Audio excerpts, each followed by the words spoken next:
प्रिय विद्यार्थी भैया बहनों, आज आपके सामने कबीरदास पदावली की अंतिम व्याख्या को लेकर मैं उपस्थित हूँ, जिसमें 2 पद हैं, चौथा और 5वां। इसके पहले कबीरदास की पदावली और साखी से संबंधित व्याख्याएं आपके पास भेजी जा चुकी हैं। आपने उसका अध्ययन किया होगा, ऐसी आशा है। चलिए प्रारंभ करते हैं। हम न मरें मरिहें संसारा, हमकू मिल्या जियावन हारा। अब न मरऊं मरनो मन माना, तेई मुए जिन राम न जाना। साकत मरें संत जन जीवें, भरी भरी राम रसायन पीवें। हरि मरिहं तो हमहूँ मरिहें, हरि न मरें हम काहुक मरिहें। और कब कहें कबीर मन मन ही मिलावा, अमर भये सुख सागर पावा। कबीरदास जी के कहने का यहाँ तात्पर्य है कि आत्मा जब अपने आप को परमात्मा से जोड़ लेती है, उससे मिला लेती है, तो फिर वह अमर हो जाती है, अमरत्व को प्राप्त हो जाती है। यहाँ पर स्पष्ट करते हुए कबीरदास जी कहते हैं कि हम न मरें मरिहें संसार, कि मैं नहीं मरूंगा।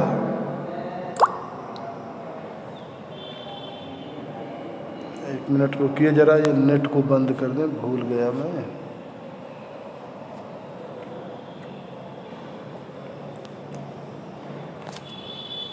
अब ठीक, कि हम न मरें मरिहें संसारा। हम न मरें अर्थात मैं नहीं मरूंगा, मरिहें संसारा, यह संसार मरेगा, यह संसार मृत्यु को प्राप्त होगा, लेकिन मेरी मृत्यु नहीं होने वाली है। क्यों नहीं होने वाली है? क्योंकि हमको मिल्या जियावन हारा। जियावन हारा मतलब जीवन दाता। जीवन दाता कौन? यानी परमात्मा। मेरी मृत्यु नहीं होगी, इस संसार की मृत्यु होगी। तो क्यों नहीं होगी? क्योंकि मुझे जीवन दाता मिल गया है, मुझे परमात्मा प्राप्त हो गए हैं। इस कारण से मेरी मृत्यु नहीं होगी। अब न मरऊं मरने मन माना, तेई मुए जिन राम न जाना। अब न मरूं, मेरी मृत्यु अब नहीं होगी। क्यों नहीं होगी? क्योंकि मरने मन माना। क्योंकि मरने अर्थात मृत्यु क्या है? मरने मतलब मृत्यु, मन माना। तो मृत्यु क्या है? इसको मन यानी मैंने, मेरे मन ने क्या है? मान लिया, यानी पहचान लिया है कि मृत्यु क्या है। कि भाई जैसे आत्मा के विषय में क्या कहते हैं कि आत्मा अजर और अमर है। शरीर रूपी आवरण इसके ऊपर पड़ा हुआ है, और यह शरीर एक दिन धीरे धीरे नष्ट हो जाता है, सभी का नष्ट होता है। तो मृत्यु क्या है? इस बात को मेरे मन ने जान लिया है, मैंने पहचान लिया है। और तेई मुए जिन राम न जाना, तो पहचान लिया है, अर्थात कहने का तात्पर्य कि आत्मा क्या है, फिर परमात्मा में जाकर लीन हो जाती है। वहीं से आई और वहीं पे इसको जाना है। तो जब इस बात को पहचान लिया तो आगे कहते हैं कि तेई मुए जिन राम न जाना, कि वे लोग मरेंगे, उनकी मृत्यु होगी जिन्होंने राम को नहीं पहचाना, ईश्वर को नहीं पहचाना, ईश्वर को नहीं जाना। शाकत मरै संत जन जीवै, भरी भरी राम रसायन पीवै। शाकत मरै, शाकत मतलब क्या होता है? शक्ति की उपासना करने वाले लोग। शक्ति की उपासना करने से तात्पर्य है, जैसे हम कुछ लोगों को देखते हैं ना कि कुछ विशेष प्रकार की सिद्धियां प्राप्त करने के लिए या चाहे कुछ विशेष प्रकार की मनोकामनाओं की प्राप्ति के लिए वो ईश्वर के नाम का जाप करते हैं, उनकी पूजा करते हैं, उनकी आराधना करते हैं, और जब ही उनको वह चीज़ें प्राप्त हो जाती हैं तो इसके बाद फिर वो ईश्वर की आराधना नहीं करते। तो इस प्रकार के लोग क्या हैं? वो शक्ति के उपासक कहे जाते हैं, यानी किसी विशेष प्रकार की शक्ति की प्राप्ति के लिए उपासना करना। तो इस प्रकार के जो लोग हैं तो उन्हीं लोगों के लिए कहा कि शाकत मरें, यानी शक्ति की उपासना करने वाले लोग मरेंगे, और संत जन जीवें, और संत लोग जिनको इन सब बातों से कोई मतलब नहीं है, वो निस्वार्थ भाव से परमात्मा का नाम ले रहे हैं, उनके लिए कोई स्वार्थ नहीं है। तो इस प्रकार के जो संत लोग हैं वो जिएंगे। क्यों जीवेंगे? क्योंकि भारी भारी राम रसायन पीवे, क्योंकि उन्होंने भरपूर मात्रा में, भर भर का मतलब भरपूर मात्रा में राम रसायन, रसायन मतलब क्या होता है? औषधि। तो यहाँ रसायन से तात्पर्य है उस औषधि से जिसको पीने के बाद जो है व्यक्ति अमर हो जाता है। तो वह कौन सी औषधि है? राम रसायन, कि जिन्होंने संत जन जीवेंगे क्योंकि उन्होंने क्या है? भर भरी राम रसायन पीवे, क्योंकि भरपूर मात्रा में यानी ठीक प्रकार से राम नाम रूपी औषधि का पान कर लिया है, इसलिए संत जन जीवेंगे और शक्ति की उपासना करने वाले लोग मरेंगे। क्यों मरेंगे? क्योंकि वो कुछ ही क्षण के लिए उपासना करते हैं, स्वार्थ बस करते हैं, इसलिए उनकी मृत्यु होगी। आगे फिर कबीरदास जी कहते हैं कि हरि मरी हैं तो हमहु मरी हैं, कि भाई जब मैंने अपनी आत्मा को परमात्मा में विलीन कर दिया है तो अब हरि मरी है। तो जब हरि यानी ईश्वर यानी परमात्मा की जब मृत्यु होगी तो हमहु मरी हैं, तो हमारी भी मृत्यु होगी। क्यों ऐसा कहा उन्होंने? क्योंकि कहने का तात्पर्य कि उन्होंने अपनी आत्मा को परमात्मा में लीन कर दिया है भैया। तो जब आत्मा को परमात्मा में लीन कर दिया तब हरि जब मरेंगे, ईश्वर जब मरेंगे, परमात्मा की जब मृत्यु होगी तो मेरी भी मृत्यु होगी। और हरि न मरे हम काहू को मरी। और अगर परमात्मा की मृत्यु नहीं होगी, हरि न मरे, अगर उनकी मृत्यु नहीं होगी तो हम काहू को मरी हैं, तो मैं क्यों मरूंगा? मेरी भी मृत्यु नहीं होगी। तो कहें कबीर मन मन ही मिलावा, अमर भये सुख सागर पावा। कबीरदास जी कहते हैं कि मैंने अपने मन और मन ही का तात्पर्य क्या है? यहाँ परमात्मा से है, और मन का तात्पर्य जो है वो आत्मा से है, कि मैंने अपने आत्मा को मन ही मिलावा, कि मैंने अपनी आत्मा को क्या है? परमात्मा में मिला दिया है। और परमात्मा में जब मिला लिया है तो क्या हो गया है? अमर भये सुख सागर पावा। तो मैंने अपनी आत्मा को परमात्मा में मिला दिया है और मैं अमर होकर के क्या है? सुख रूपी सागर, अमर होकर के मैंने सुख रूपी सागर को प्राप्त कर लिया है। सुख रूपी सागर को प्राप्त करने की बात क्यों कही?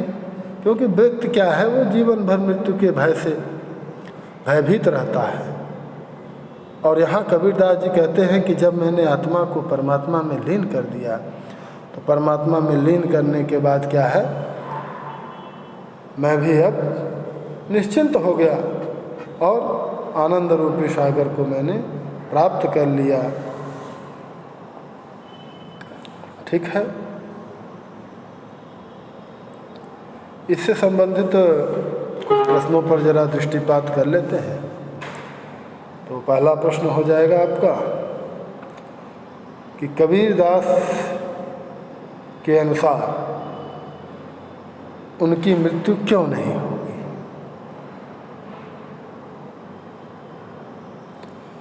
दूसरा प्रश्न हो सकता है या है ही कि संत लोग मृत्यु को क्यों नहीं प्राप्त हो।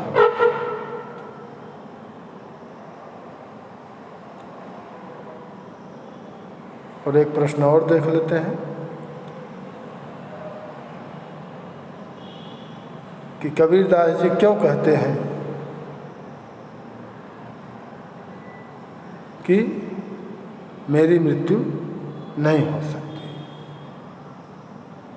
इस प्रकार के भी प्रश्न, जैसे एक ही जैसे प्रश्न भी हो जाते हैं। और अगला एक अंतिम प्रश्न भी देख लीजिए कि कबीरदास ने सुख रूपी सागर को कैसे प्राप्त किया है। ठीक है, बाकी आप इसकी व्याख्याएं तो करेंगे ही। चलिए, इसके बाद अगले पद को देखते हैं।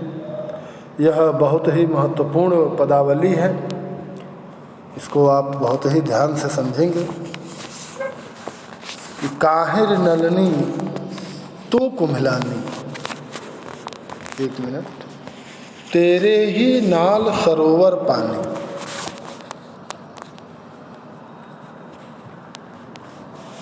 काहिर नलनी तू कुम्हलानी, तेरे ही नाल सरोवर पानी। जल में उत्पत्ति जल में वास, जल में नलनी तोर निवास। ना तल तपति न ऊपर आग, तोर हेतु कहु कासन लाग।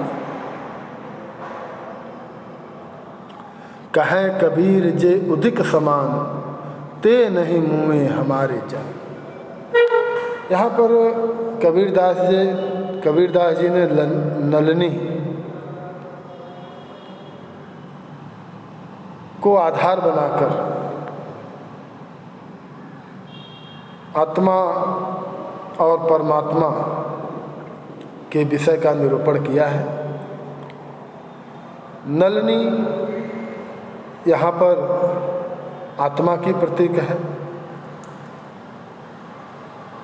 और पानी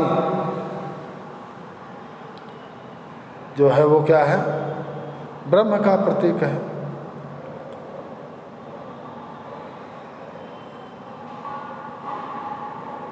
तो काहिर नलनी तू कुम्हलानी,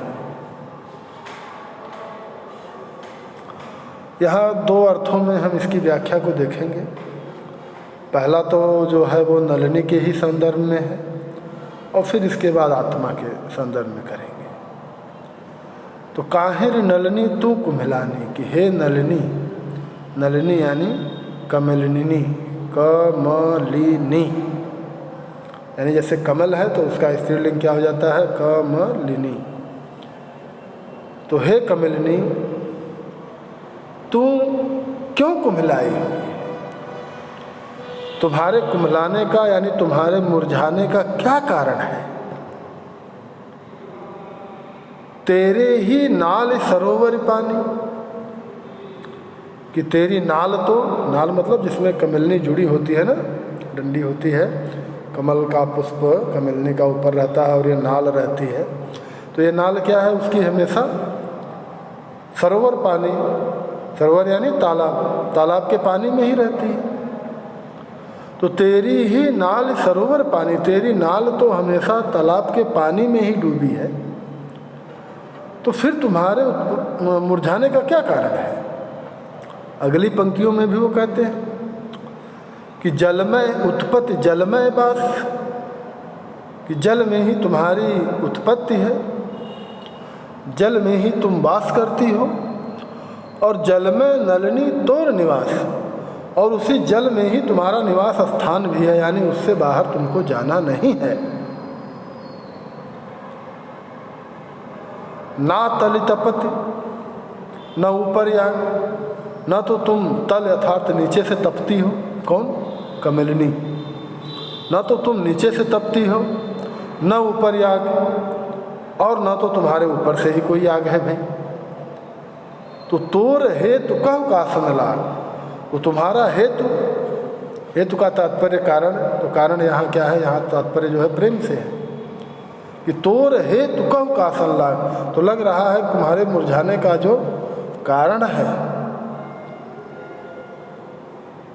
वह कुछ दूसरा है, क्योंकि ऐसा लगता है कि तुम्हारा प्रेम जो है वो किसी और से लग गया है। क्योंकि अगर जल में तुम हो और जल से ही अगर तुम्हारा प्रेम रहता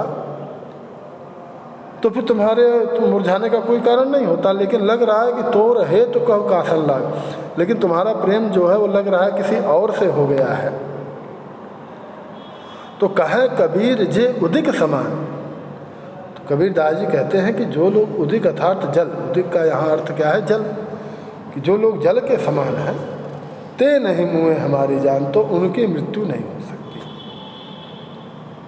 एक तो यह व्याख्या होगी जो कमिलिनी के अर्थ में है, दूसरी इसकी व्याख्या होती है जो महत्वपूर्ण है और जो आत्मा के संदर्भ में है। तो कमिलिनी यहाँ पे आत्मा का प्रतीक है और जल जो है वो ब्रह्म का प्रतीक है। तो काहिर नलिनी तू कुमिलानी, तो नलिनी अर्थात कमिलिनी यानी आत्मा। कबीर दास जी कहते हैं कि हे आत्मा, तू क्यों मुरझाई हुई है? भाई तुम्हारे मुरझाने का क्या कारण है? होता है ना, बहुत से लोग ऐसे मुरझाए हुए, चेहरा लटकाए हुए, क्या करें, बहुत दुखी हैं, कुछ मिलने वाला नहीं है इस संसार में, सब व्यर्थ है। तो हे आत्मा नलिनी, तू क्यों मुरझाई? कुमिलानी अर्थात मुरझाना, तुम्हारे मुरझाने का क्या कारण है? तेरे ही नाल सरोवर पानी, तो तेरी नाल, नाल से तात्पर्य क्या है? यहाँ मूल यानी जड़ से है। सरोवर पानी, सरोवर पानी, पानी यानी ब्रह्म। तो तुम्हारा मूल तो जो है वो ब्रह्म से जुड़ा हुआ है, तुम्हारा मूल तो परमात्मा है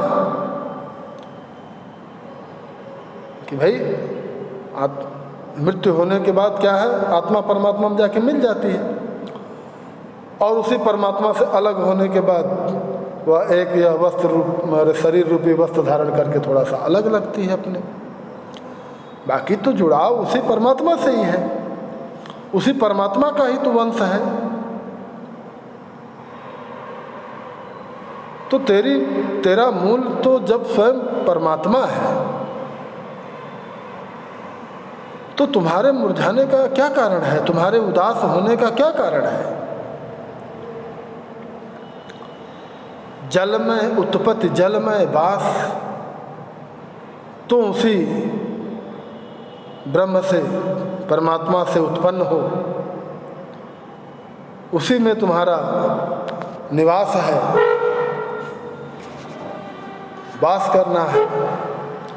और जल में नलिनी तोर निवास, यानी उसी पर ब्रह्म में ही तुमको वापस जाना है, वही तुम्हारा निवास स्थान है। यह निवास स्थान नहीं है सांसारिक, यह संसार तुम्हारा निवास स्थान नहीं है। तुम्हारा निवास स्थान कहाँ है भैया? कहाँ है? वही परमात्मा का जो स्थान है वही तुम्हारा निवास स्थान है। तो उसी से तुम उत्पन्न हो और उसी में तुमको मृत्यु होने के बाद फिर जाके उसी में विलीन हो जाना है। वही परमात्मा ही तुम्हारा निवास स्थान भी है।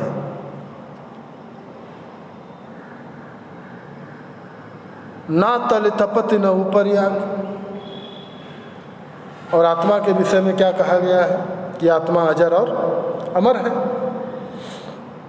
अजर है यानी जरावस्था को प्राप्त नहीं होती है, वृद्धावस्था को प्राप्त नहीं होती है, अमर है। तो गीता में कहते हैं ना श्री कृष्ण, नैनम छिदन्ति शस्त्राणि नैनम दहति पावक न चैनम क्लेदयन्तापो न शोषयति मारुता। नैनम छिदन्ति शस्त्राणि, न तो शस्त्र जिसको काट सकते हैं, न नम दहति पावक न एनम दहति, और न ही इसे पावक अर्थात अग्नि जला सकती है, न चैनम क्लेदयंत राप। क्लेदयंत मतलब गीला कर देना, राप यानी जल, और न ही इसे जल गीला कर सकते हैं। न शोषयति मारुत, और मारुत अर्थात हवा इसे सोख नहीं सकती। तो ये आत्मा अजर और अमर है। तो उसी भाव को यहाँ पे कबीरदास ने अपने भाषा में अपने शब्दों में व्यक्त किया कि न तल तपति न ऊपर आग। कि भाई तुझे तो कोई कष्ट नहीं है, न तो तुझे सांसारिक कष्ट है, न तल तपति न ऊपर आग, न तो तुझे सांसारिक कष्ट है और न ही तुझे दैहिक यानी शारीरिक कष्ट है। क्योंकि जब अजर और अमर है तो जो कुछ भी कष्ट है वो शरीर को है, आत्मा को कौन सा कष्ट है। तो ना तो तुझे सांसारिक कष्ट है और न ही तुझे, अरे एक मिनट, शारीरिक कष्ट है। तो जितने भी कष्ट है वह शरीर को होते हैं, तुझे तो कोई कष्ट नहीं।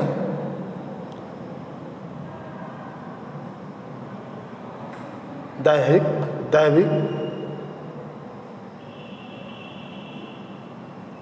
यानी दैविक कष्ट यानी जैसे कोई आपदा आ गई, दैहिक यानी शारीरिक, जैविक यानी जो जीवों से होते हैं। तो आत्मा को तो किसी प्रकार का भी कष्ट नहीं है। दैहिक दैविक जैविक तीनों लिखो।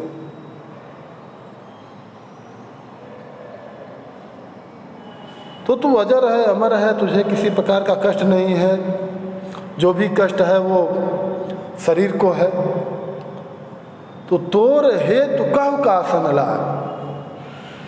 तो लगता है तुम्हारा हेतु जो है यानी तुम्हारा प्रेम जो है वो किसी अन्य से लग गया है। कासिन लाग, किसी अन्य दूसरे से लग गया है। दूसरे से कैसे लग गया? क्योंकि कमलिनी क्या है, जब सूर्य उदित होता है तब वह खिलती है। सूर्य कितना दूर है, लेकिन जब वह उदित होता है तभी वह खिलती है, और जब वह डूब जाता है तो मुरझा जाती है। यहाँ जल से उसका कुछ लेना देना नहीं, जल के महत्व को उसने स्थान नहीं दिया है। जिसमें वह उत्पन्न है और जिसी में उसको वास करना है, और जो ही वो हमेशा के लिए उसका निवास स्थल भी है, उसको वह महत्व नहीं देती, उससे उसका प्रेम नहीं है। क्यों? वह सूर्य के उदित होने पर ही खिलती है और उसके डूबने पर ही मुरझा जाती है। तो इसलिए कबीरदास जी कहते हैं कि तोर हेतु कहु कासन लाग। तो लग रहा है तुम्हारा हेतु है आत्मा किसी अन्य दूसरे से लग गया है, सांसारिक विषय से लग गया है। सांसारिक विषयों में तुम लिप्त हो गई। तुम्हारा प्रेम ईश्वर से नहीं रह गया है। जहाँ से तुम्हारी उत्पत्ति है, जहाँ तुम्हारा निवास स्थान है, वहाँ से तुम्हारा प्रेम नहीं। तुम्हारा प्रेम कहाँ हो गया? इस सांसारिक विषयों में हो गया है। वो कारण का पता लगा लेते हैं कि क्यों मुरझाई हो, तो सांसारिक विषयों में प्रेम लग गया है, तो इसी में उलझ के रह जाएंगे। तो कहें कबीर जे उदिक समान। तो जो उदिक समान है, अर्थात तो उदिक मतलब जल, जल यहाँ किसका तात्पर्य है? ब्रह्म का। तो जो ब्रह्म के समान था, जिसने अपने आप को ब्रह्म में लीन कर दिया, तो ते नहीं मुए हमारी जान, तो उनकी मृत्यु नहीं हो सकती। तो है आत्मा, तुम स्वयं परमात्मा स्वरूप हो, और जो परमात्मा रूप होते हैं उनकी कभी मृत्यु नहीं होती। ते नहीं मुए हमारी जान, तो तुम्हारी मृत्यु नहीं होगी।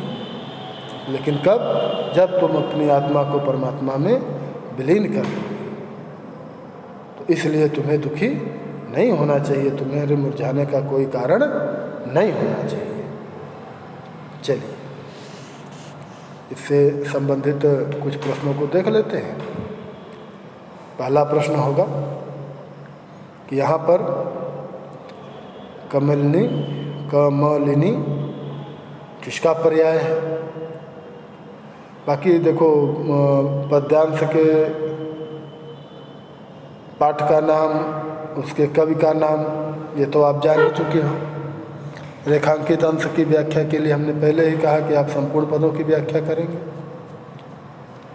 तो 2 प्रश्न तो ये हो जाते हैं और 3 प्रश्न और, कुल मिला के 5 प्रश्नों के आधार पर यह व्याख्या संपन्न होती है।